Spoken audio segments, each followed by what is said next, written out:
Yo, what up? Another day, another motor ride.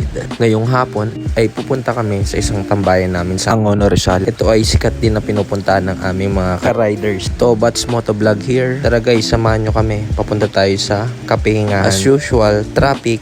So nandito na tayo sa may gate. Papasok ng Kapihingahan. Ito yung parking ng mga motor. Dami ngayon pumunta kasi Sunday din kasi ngayon at holiday. Ang bayad pala namin dun sa may gate ay 10 piso at dito rin sa may motor parking ay 10 piso rin. Ako muna yung nag-handle ng parking ni Mikay kasi hindi niya kaya. At ako feeling owner din ng ADB na to. Grabe nga yung comfort na nabibigay sa akin nito. Kahit hindi sa akin napapangiti ako. Ito pala yung view dito sa may parking. Maayos at safe naman dito kasi may nagbabantay talaga ng mga motor namin. Galing pala kaming Irod kanina, papuntang Ortigas, hanggang tinumbok na namin to papuntang Antipolo. Ito na pala yung daan papunta dun sa may Skyview.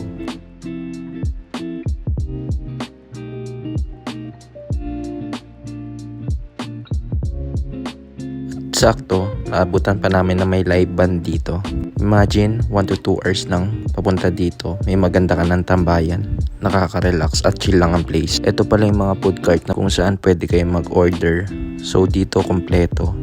Meron mga inasal, na only rice, then mga tapsilugan. Dito pala kami kumain muna sa may Walanjo. Tapsilog. Very affordable lang dito yung mga menu nila. Kaya sobrang sulit na kahit 100 pesos lang.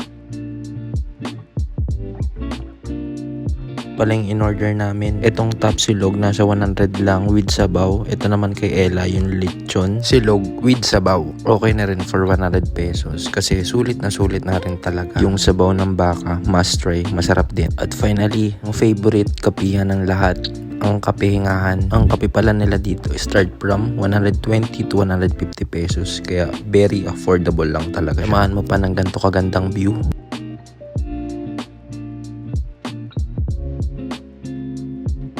Kaya perfect na perfect place to sa mga magtotropa, magjowa at pang family rin. Siguradong mag-i-enjoy talaga kayo pag pumunta kayo dito. At dito pala guys, meron sila mga piso wifi at saka power charging station din.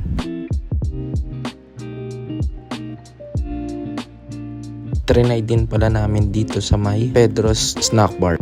Dito napansin ko sa food court ng Kapihingahan ay napaka budget friendly lang. Try nyo rin bumisita dito at mag-order ng food and drinks na in-offer nila dito. Itong in-order namin ay nasa 250 pesos lang. Sulit na rin kasi masarap naman. Hanggang sa muli mga ka-guys. Please like, share, and subscribe. Tobats Motovlog. Thank you guys.